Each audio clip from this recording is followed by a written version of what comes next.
नमस्कार दोस्तों। हमारे चैनल में आपका तहे दिल से स्वागत है।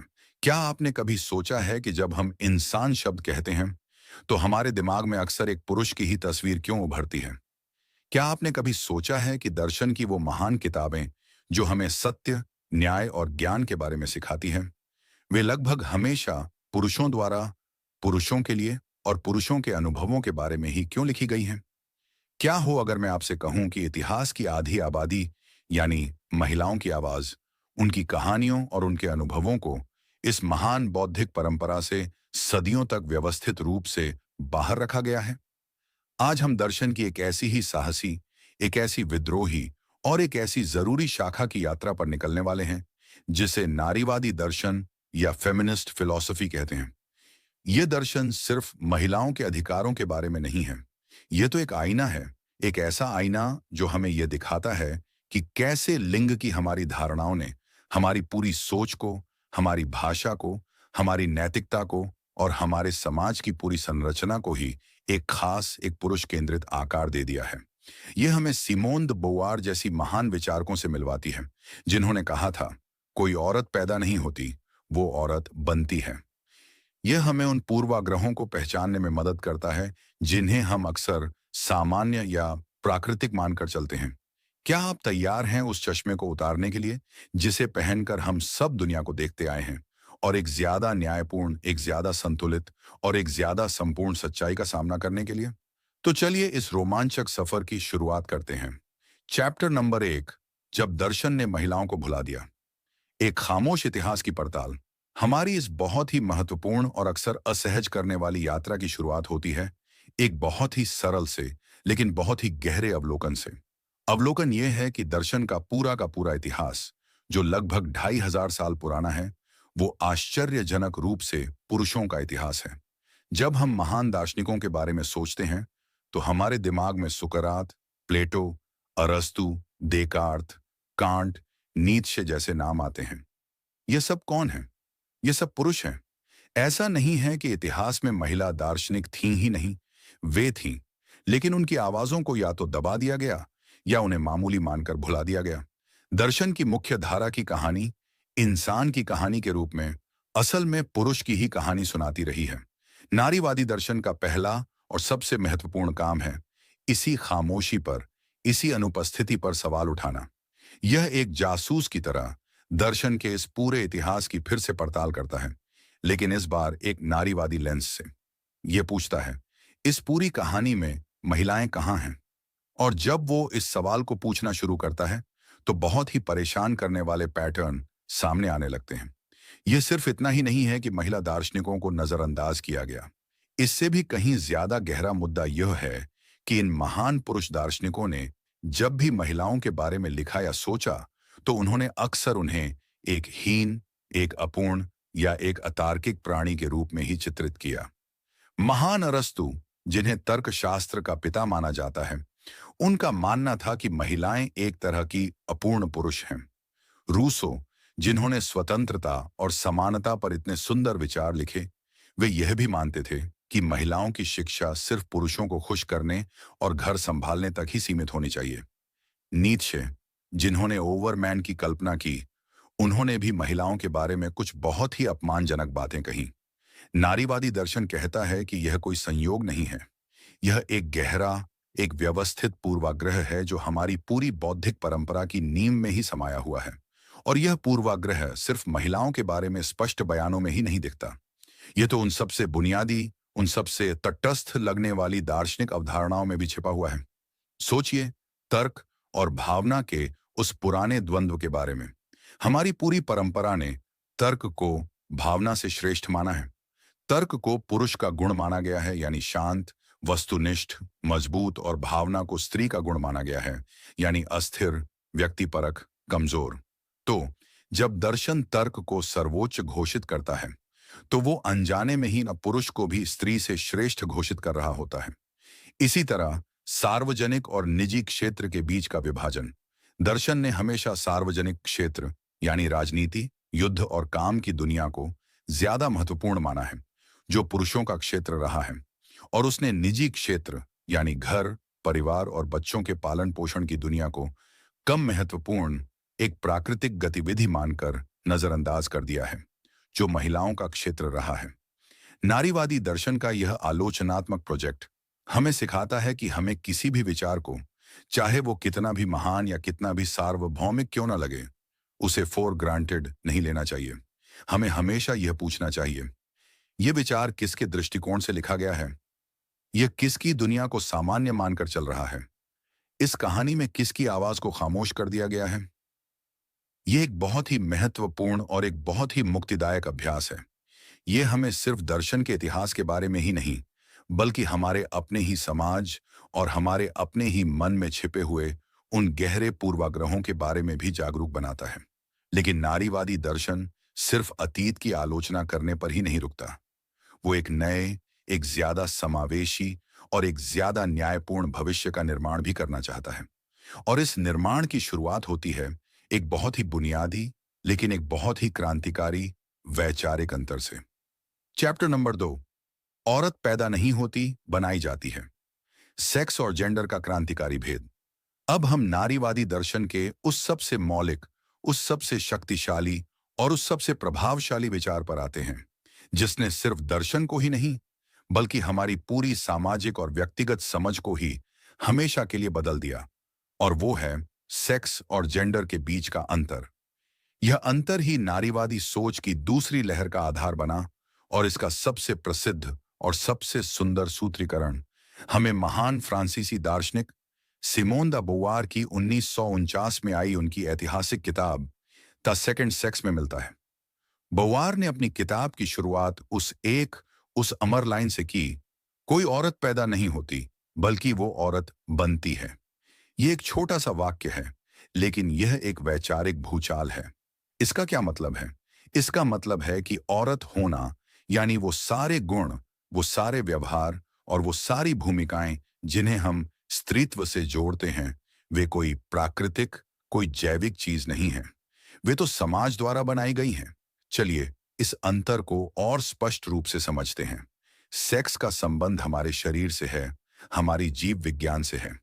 यह पुरुष और महिला के बीच के शारीरिक और आनुवंशिक अंतरों, जैसे कि गुणसूत्र, हार्मोन और जननांग को संदर्भित करता है। यह एक जैविक तथ्य है, लेकिन जेंडर इसके विपरीत एक सामाजिक और सांस्कृतिक अवधारणा है।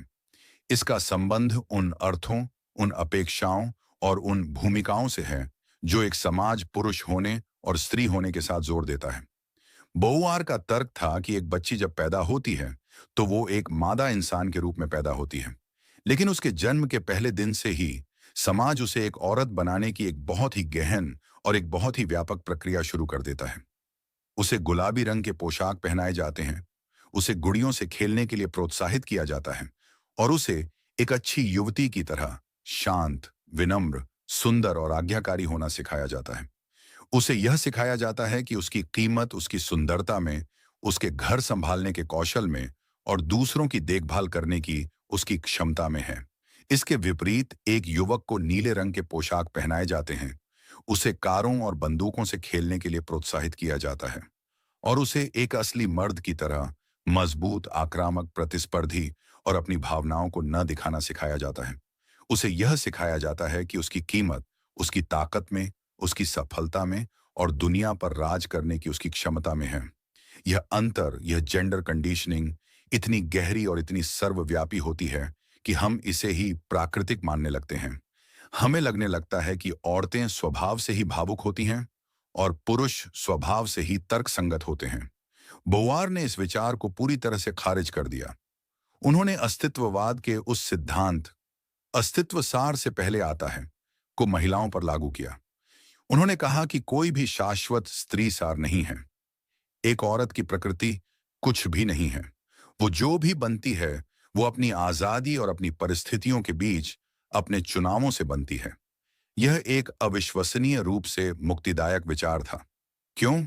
क्योंकि अगर औरत होना कोई जैविक नियति नहीं है, बल्कि एक सामाजिक भूमिका है, तो इसका मतलब है कि उस भूमिका को बदला भी जा सकता है। महिलाएं समाज द्वारा उन पर थोपी गई उस स्क्रिप्ट को, उस पिंजरे को तोड़ने के लिए स्वतंत्र हैं। वे मजबूत, तर्कसंगत, महत्वाकांक्षी और वो सब कुछ हो सकती हैं जो वे होना चाहती हैं। बिना यह चिंता किए कि यह स्त्रियोचित है या नहीं। यह विचार हमें सिखाता है कि हमें अपने आसपास की दुनिया को एक आलोचनात्मक नजर से देखना चाहिए। हमें उन सभी छिपे हुए तरीकों के प्रति जागरूक होना चाहिए जिनसे समाज हम पर जेंडर की भूमिकाएं थोपता है, चाहे वो फिल्मों के माध्यम से हो, विज्ञापनों के माध्यम से हो, या हमारी अपनी भाषा के माध्यम से ही क्यों ना हो। यह हमें यह भी चुनौती देता है कि हम पुरुषत्व की उस संकीर्ण और अक्सर हानिकारक परिभाषा पर भी सवाल उठाएं जो पुरुषों को अपनी भावनाओं को दबाने और हर समय मजबूत बने रहने के लिए मजबूर करती है। सेक्स और जेंडर के बीच का यह अंतर नारीवादी दर्शन का सबसे विशाल और सबसे महत्वपूर्ण औजार है। इसने हमें यह समझने में मदद की है कि महिलाओं का उत्पीड़न कोई प्राकृतिक चीज नहीं है, यह एक सामाजिक और एक राजनीतिक समस्या है। लेकिन यह उत्पीड़न काम कैसे करता है? यहीं पर बोवार एक और बहुत ही गहरा और बहुत ही परेशान करने वाला विश्लेषण प्रस्तुत करती है। चैप्टर नंबर 3, दूसरा लिंग, औरत एक अन्य के रूप में। सिमोन द बोवार ने यह तो स्थापित कर दिया कि औरत एक सामाजिक निर्माण है, लेकिन फिर उन्होंने अगला और ज्यादा मुश्किल सवाल पूछा, यह निर्माण होता कैसे है और यह हमेशा एक हीन निर्माण ही क्यों होता है? इसका जवाब देने के लिए उन्होंने अपनी महान किताब द सेकंड सेक्स में हेगेल के स्वामी दास के द्वंद्वात्मक का इस्तेमाल किया और एक बहुत ही शक्तिशाली और एक बहुत ही प्रभावशाली सिद्धांत पेश किया। उन्होंने कहा कि इतिहास में हमेशा से पुरुष ने खुद को एक निरपेक्ष, आवश्यक और कर्ता के रूप में परिभाषित किया है और उसने औरत को हमेशा अपने ही संदर्भ में एक अन्य, एक सापेक्ष, एक अनावश्यक और एक कर्म के रूप में परिभाषित किया है। यह एक बहुत ही गहरा और एक बहुत ही महत्वपूर्ण विचार है। इसका क्या मतलब है? इसका मतलब है कि पुरुष को ही मानव का मानक या आदर्श माना गया है। वो मूल है, वो प्राथमिक है, और औरत वो पुरुष नहीं है, इस आधार पर परिभाषित की जाती है। वो एक तरह का नकारात्मक है, एक अपूर्णता है, वो दूसरा लिंग है। बोवार दिखाती हैं कि यह कर्ता कर्म का विभाजन हमारी पूरी भाषा और हमारी पूरी सोच में कितना गहरा समाया हुआ है। हम कहते हैं इंसान ने आग का आविष्कार किया। हम यहाँ इंसान का इस्तेमाल पूरी इंसानियत के लिए कर रहे हैं, लेकिन जो तस्वीर हमारे दिमाग में आती है वो एक पुरुष की ही होती है। उन्होंने तर्क दिया कि इतिहास में पुरुषों ने हमेशा वो काम किए हैं जो उत्कृष्ट हैं, यानी जो उन्हें उनकी पशु प्रकृति से ऊपर उठाते हैं, जैसे कि शिकार करना, युद्ध लड़ना, कला बनाना और दर्शन रचना। उन्होंने दुनिया को बदला है, उन्होंने जोखिम उठाए हैं और उन्होंने महिलाओं को उन कामों तक ही सीमित रखा है जो अंतर्निहित हैं, यानी जो सिर्फ जीवन को बनाए रखने का काम करते हैं, जैसे कि बच्चे पैदा करना, खाना बनाना और घर की देखभाल करना। ये एक दोहराव वाला, एक अपरिवर्तनशील काम है जो प्रजातियों के जीवन को तो बनाए रखता है, लेकिन इतिहास का निर्माण नहीं करता। इस तरह औरत को हमेशा प्रकृति के, शरीर के और भावना के ज्यादा करीब माना गया है और पुरुष को संस्कृति, मन और तर्क के। और जैसा कि हमने देखा, हमारी पूरी दार्शनिक परंपरा ने हमेशा मन को शरीर से और तर्क को भावना से श्रेष्ठ माना है, और इस तरह उसने अनजाने में ही पुरुष को स्त्री से श्रेष्ठ मान लिया है। बोवार कहती हैं कि यह अन्य की स्थिति ही महिलाओं के उत्पीड़न की जड़ है। जब आपको एक वस्तु के रूप में देखा जाता है तो आपको अपनी कहानी खुद लिखने की, अपने अर्थ खुद बनाने की आजादी नहीं दी जाती। आपका अर्थ हमेशा किसी और, यानी पुरुष के द्वारा ही परिभाषित किया जाता है। आप एक पिता की बेटी हैं, एक पति की पत्नी हैं, एक बेटे की मां हैं। आपकी अपनी एक स्वतंत्र पहचान क्या है? यह एक बहुत ही दर्दनाक और एक बहुत ही शक्तिशाली विश्लेषण है। यह हमें दिखाता है कि उत्पीड़न सिर्फ शारीरिक या कानूनी ही नहीं होता, यह बहुत ही गहरा, एक अस्तित्वगत भी हो सकता है। यह आपकी कर्ता होने की, अपनी जिंदगी का नायक होने की क्षमता को ही आपसे छीन लेता है। तो इस स्थिति से बाहर निकलने का रास्ता क्या है? बोअर कहती हैं कि महिलाओं को इस अन्य की भूमिका को स्वीकार करने से इनकार करना होगा। उन्हें पुरुषों के साथ बराबरी का दावा पेश करना होगा, एक कर्ता के रूप में, एक उत्कृष्ट प्राणी के रूप में। उन्हें सिर्फ जीवन को बनाए ही नहीं रखना है, उन्हें जीवन का अर्थ भी बनाना है। और इसके लिए सबसे जरूरी चीज है आर्थिक स्वतंत्रता। जब तक एक महिला आर्थिक रूप से एक पुरुष पर निर्भर है, तब तक वो सच में आजाद नहीं हो सकती। बोआर का यह विश्लेषण सिर्फ महिलाओं के बारे में नहीं है। यह हमें किसी भी तरह के उत्पीड़न, चाहे वो नस्ल पर आधारित हो या जाति पर, को समझने का एक ढांचा देता है। हर उत्पीड़न अन्य बनाने की इसी प्रक्रिया से ही तो काम करता है।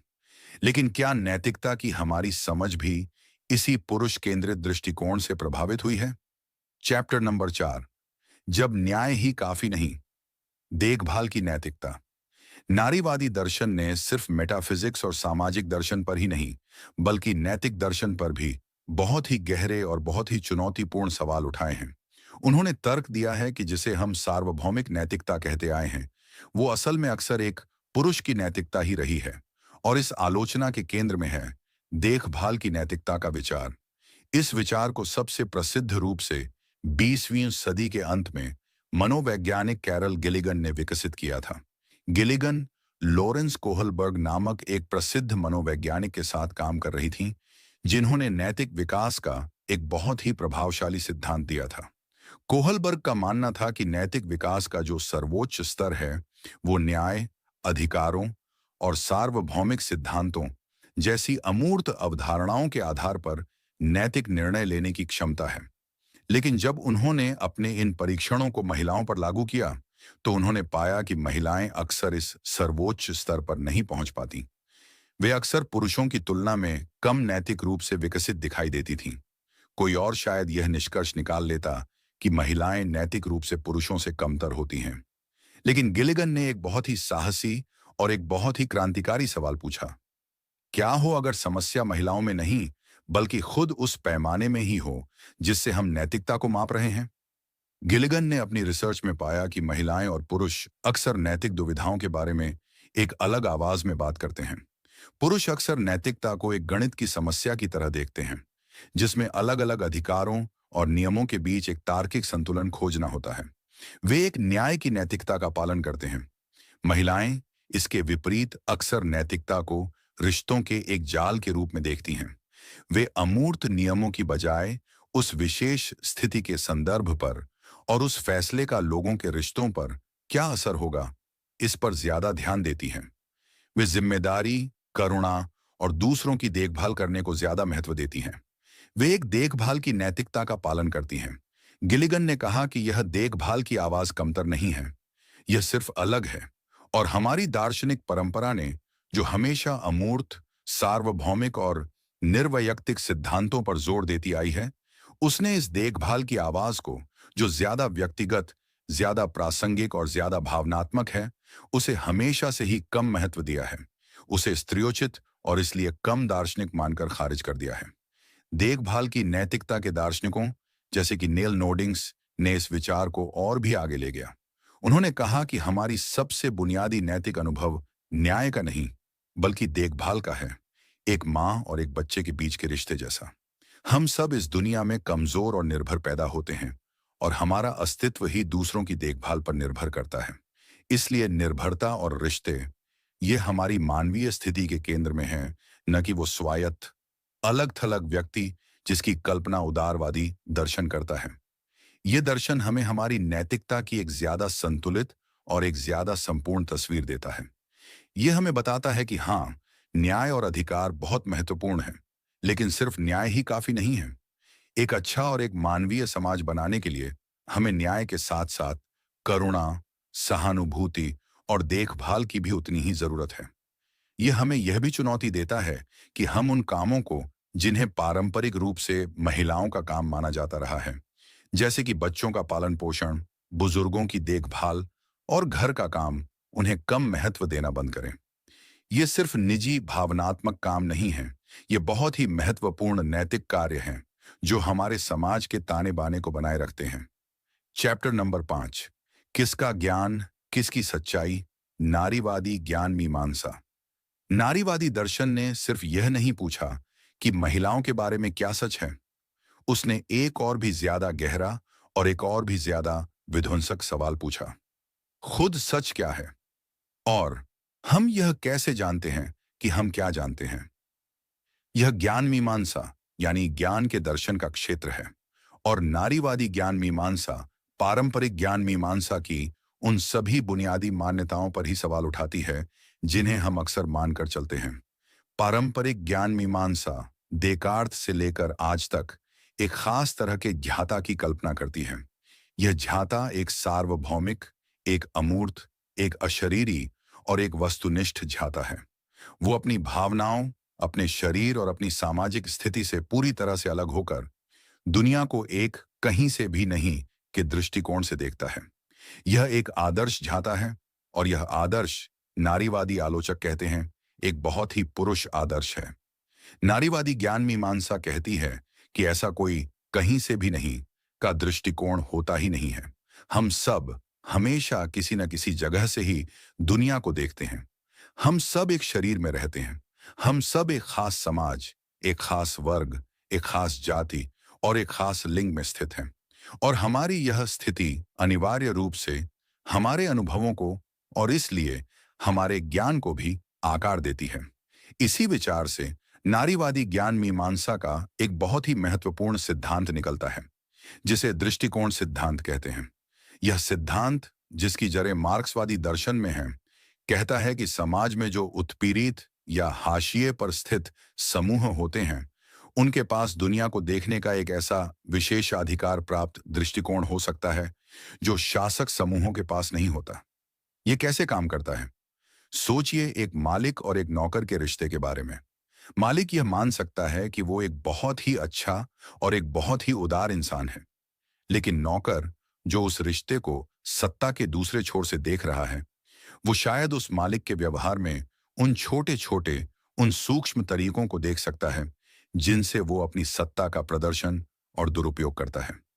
नौकर को उस सामाजिक वास्तविकता की एक ज्यादा पूरी और एक ज्यादा आलोचनात्मक समझ हो सकती है, क्योंकि उसे उस व्यवस्था में जीवित रहने के लिए उसे बहुत ही ध्यान से समझना होता है। उसी तरह दृष्टिकोण सिद्धांत कहता है कि महिलाएं, जिन्हें पितृसत्तात्मक समाज में एक अन्य के रूप में देखा जाता है, वे अक्सर उस समाज की उन छिपी हुई, उन पूर्वाग्रही मान्यताओं और उन सत्ता की संरचनाओं को ज्यादा स्पष्ट रूप से देख सकती हैं, जिन्हें पुरुष अक्सर सामान्य या प्राकृतिक मानकर नजरअंदाज कर देते हैं। इसका मतलब यह नहीं है कि उत्पीड़ित लोगों का दृष्टिकोण अपने आप में सच हो जाता है या वो पूरी तरह से वस्तुनिष्ठ होता है। इसका मतलब सिर्फ यह है कि उनके पास एक ऐसा शुरुआती बिंदु है जो हमें एक ज्यादा संपूर्ण और एक कम विकृत ज्ञान की ओर ले जा सकता है। यह सिद्धांत वस्तुनिष्ठता की पारंपरिक धारणा को भी चुनौती देता है। यह कहता है कि सच्ची वस्तुनिष्ठता अपनी भावनाओं और अपनी स्थिति से अलग हो जाने में नहीं है, जैसा कि पारंपरिक विज्ञान मानता है। सच्ची वस्तुनिष्ठता तो अपनी स्थिति के प्रति जागरूक होने, अपने पूर्वाग्रहों को स्वीकार करने और अलग अलग विविध दृष्टिकोणों को सक्रिय रूप से खोजने और उन्हें सुनने में है। एक ज्यादा वस्तुनिष्ठ दृष्टिकोण वो है जो ज्यादा से ज्यादा व्यक्तिपरक दृष्टिकोणों को अपने अंदर समाहित करता है। यह हमें सिखाता है कि हमें हमेशा उन आवाजों को सुनना चाहिए जिन्हें समाज में अक्सर अनसुना कर दिया जाता है। यह हमें याद दिलाता है कि ज्ञान सिर्फ किताबों या प्रयोगशालाओं में ही नहीं होता, वो लोगों के जिए हुए अनुभवों में भी होता है। चैप्टर नंबर 6, जब निजी ही राजनीतिक बन जाता है। नारीवाद और राजनीति का नया नक्शा। अब हम नारीवादी दर्शन के उस क्षेत्र में आते हैं जो शायद सबसे ज्यादा प्रसिद्ध और सबसे ज्यादा व्यावहारिक रूप से प्रभावशाली रहा है, और वो है राजनीतिक दर्शन। और इस क्षेत्र में नारीवाद का सबसे विशाल और सबसे प्रसिद्ध नारा है, निजी ही राजनीतिक है। यह छोटा सा 4 शब्दों का नारा 60 और 70 के दशक की दूसरी नारीवादी लहर का एक तरह से युद्ध घोष था, और इसने राजनीति को देखने का हमारा नजरिया ही हमेशा के लिए बदल दिया। यह नारा क्या करता है? यह पारंपरिक उदारवादी राजनीतिक दर्शन द्वारा बनाई गई एक बहुत ही महत्वपूर्ण और एक बहुत ही पवित्र दीवार को तोड़ देता है, और वो है सार्वजनिक और निजी क्षेत्रों के बीच की दीवार। पारंपरिक दर्शन कहता है कि राजनीति का संबंध सार्वजनिक क्षेत्र से है, यानी सरकार, कानून, वोटिंग और कामकाज की दुनिया से, और निजी क्षेत्र यानी घर, परिवार और व्यक्तिगत रिश्ते यह राजनीति के दायरे से बाहर हैं। यह व्यक्तिगत नैतिकता का मामला है। नारीवादी विचारकों ने कहा कि यह विभाजन एक बहुत विशाल धोखा है, और यह विभाजन ही महिलाओं के उत्पीड़न को बनाए रखने का एक बहुत ही कारगर तरीका है। उन्होंने तर्क दिया कि यह निजी क्षेत्र, यह घर, यह बिल्कुल भी गैर राजनीतिक नहीं है। यह तो शायद हमारे समाज का सबसे ज्यादा राजनीतिक स्थान है। क्यों? क्योंकि परिवार ही तो वो पहली संस्था है जहां हम सत्ता के रिश्तों और जेंडर की भूमिकाओं को सीखते हैं। ये वही जगह है जहां एक युवक को यह सिखाया जाता है कि उसे बॉस बनना है और एक युवती को यह सिखाया जाता है कि उसे सेवा करनी है। इसके अलावा यह एक निजी पारिवारिक मामला है।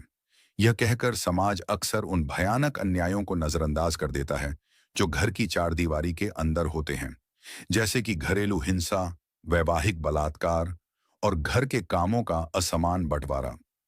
जब एक महिला अपने पति द्वारा पीटी जाती है, तो क्या यह सिर्फ एक निजी समस्या है? नारीवादी कहते हैं, नहीं, यह एक बहुत विशाल राजनीतिक समस्या है जो सत्ता के एक व्यवस्थित असंतुलन को दर्शाती है और जिसे हल करने के लिए राज्य को हस्तक्षेप करना ही होगा। जब महिलाएं घर के सारे काम, यानी खाना बनाना, सफाई करना, बच्चों और बुजुर्गों की देखभाल करना, ये सारे अवैतनिक काम करती हैं, तो क्या यह सिर्फ एक निजी चुनाव है? नारीवादी कहते हैं, नहीं, यह एक बहुत विशाल आर्थिक और राजनीतिक व्यवस्था है जो पुरुषों को सार्वजनिक क्षेत्र में काम करने और पैसा कमाने के लिए मुक्त कर देती है और जिसका पूरा का पूरा फायदा हमारी पूंजीवादी अर्थव्यवस्था उठाती है। तो निजी ही राजनीतिक है का यह नारा हमें यह देखने के लिए कहता है कि कैसे सत्ता के कोई सारे सार्वजनिक ढांचे हमारे सबसे निजी, हमारे सबसे व्यक्तिगत जीवन को भी आकार देते हैं और उन्हें नियंत्रित करते हैं।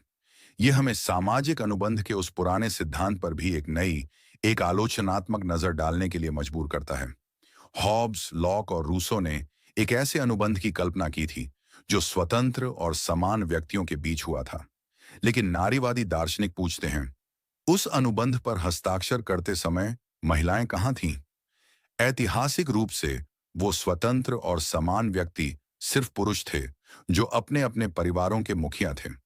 महिलाएं और बच्चे उनकी संपत्ति का हिस्सा माने जाते थे। यह सब हमें दिखाता है कि नारीवादी राजनीतिक दर्शन सिर्फ महिलाओं के मुद्दों के बारे में नहीं है। यह तो राजनीति की ही परिभाषा को, उसकी सीमाओं को और उसके उद्देश्य को फिर से परिभाषित करने का एक प्रयास है। यह कहता है कि सच्ची राजनीति सिर्फ संसद में नहीं होती, वो तो हमारे किचन में, हमारे बेडरूम में और हमारे दिलों में भी होती है। चैप्टर नंबर 7, मैं, तुम और हम सब, विभिन्नता और अंतर का नारीवाद। नारीवादी दर्शन की शुरुआती लहरों, खासकर दूसरी लहर ने महिलाओं को एक अखंड समूह के रूप में देखने की प्रवृत्ति दिखाई।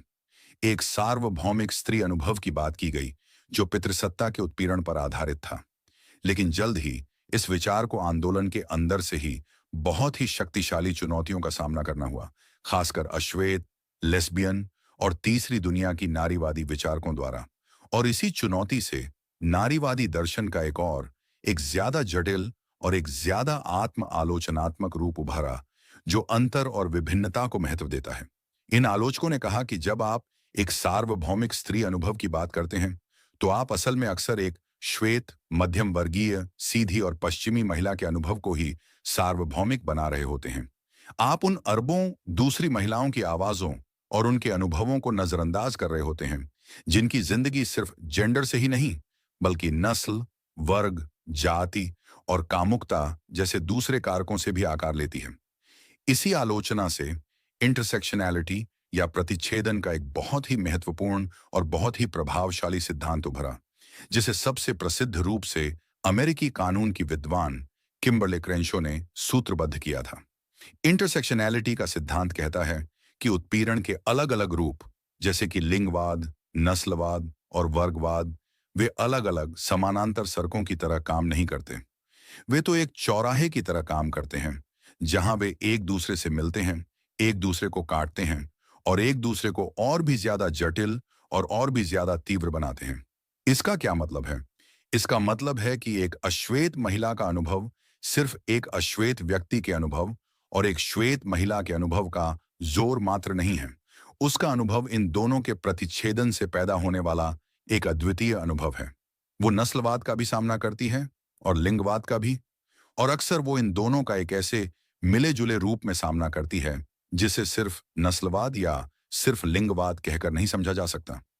यह विचार नारीवादी दर्शन के लिए एक बहुत महत्वपूर्ण और एक बहुत ही जरूरी सुधार था। इसने बहनचारा की उस सरल, उस रोमांटिक धारणा को चुनौती दी और यह स्वीकार किया कि महिलाओं के समूह के अंदर भी सत्ता के अपने असंतुलन, अपने पूर्वाग्रह और अपने संघर्ष हो सकते हैं।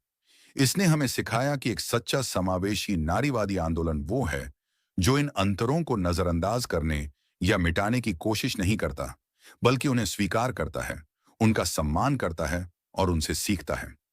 यह हमें आज की दुनिया के लिए एक बहुत ही गहरा सबक सिखाता है। यह हमें हर तरह के सरलीकरण से सावधान रहने के लिए कहता है। यह हमें याद दिलाता है कि लोगों की पहचान बहुस्तरीय होती है और उनके अनुभव जटिल होते हैं। नारीवाद की तीसरी लहर जो 1990 के दशक में उभरी, उसने इस अंतर और विभिन्नता के विचार को और भी आगे ले गया। उसने जेंडर की एक ज्यादा तरल और एक कम स्थिर समझ को भी अपनाना शुरू कर दिया, जो क्वीर थ्योरी और पोस्ट स्ट्रक्चरलिज्म जैसे विचारों से प्रभावित थी। इसने औरत की उस श्रेणी पर ही सवाल उठाना शुरू कर दिया जिसे दूसरी लहर ने एकजुट करने की कोशिश की थी।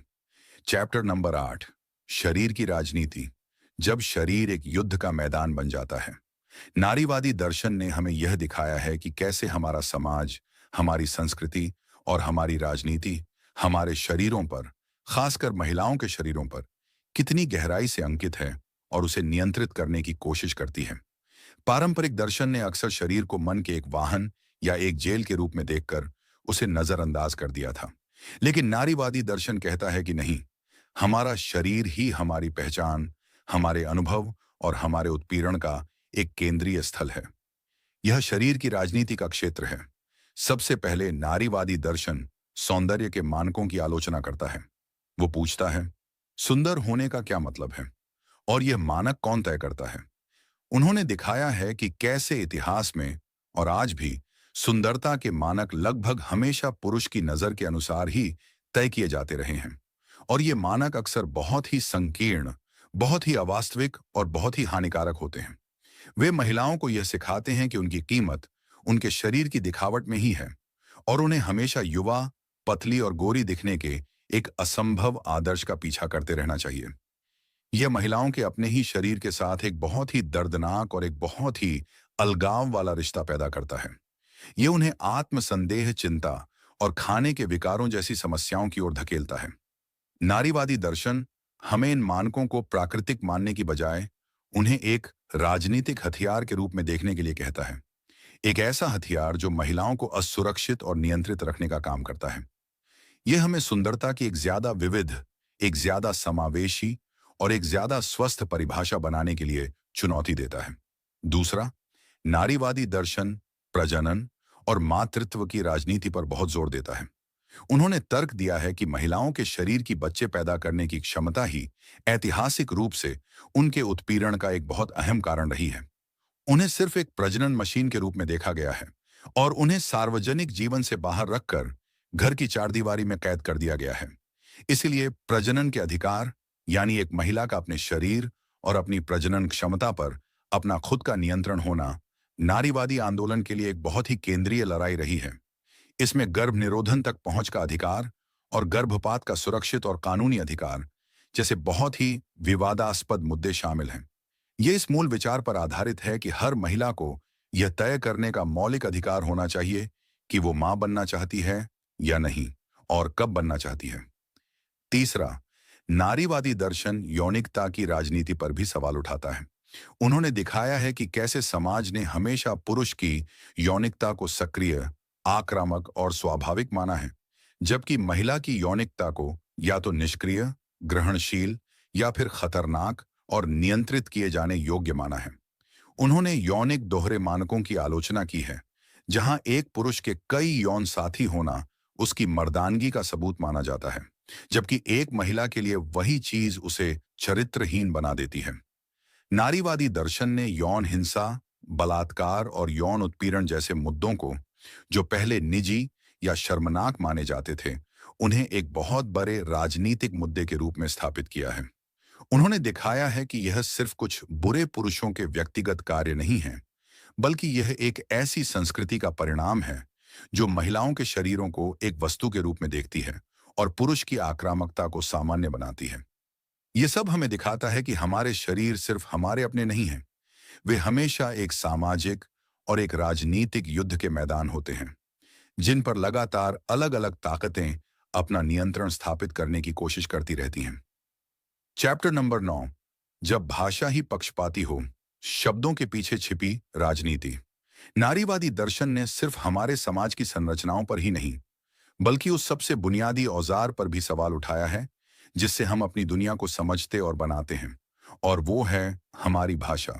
उन्होंने दिखाया है कि हमारी भाषा, जिसे हम अक्सर एक तटस्थ या निष्पक्ष माध्यम मान लेते हैं, वो असल में बहुत ही गहराई से लैंगिक और पुरुष केंद्रित है। ये एक ऐसा आईना है जो दुनिया को एक पुरुष के दृष्टिकोण से ही दिखाता है। इसका सबसे स्पष्ट उदाहरण है पुरुषवाचक सर्वनाम का सार्वभौमिक रूप में इस्तेमाल।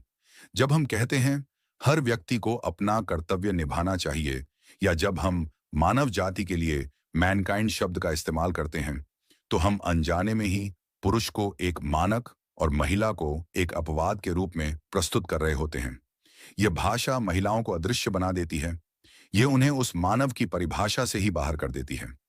नारीवादी विचारकों ने उन अनगिनत तरीकों को उजागर किया है जिनसे हमारी भाषा महिलाओं का अपमान करती है और उन्हें कमतर दिखाती है। सोचिए उन शब्दों के बारे में जिनका इस्तेमाल हम एक मजबूत मुखर महिला का वर्णन करने के लिए करते हैं। बोसी, अक्खर, लड़ाका। लेकिन वही गुण जब एक पुरुष में होते हैं तो हम उसे लीडर, आत्मविश्वासी, अटूट निश्चयी कहते हैं।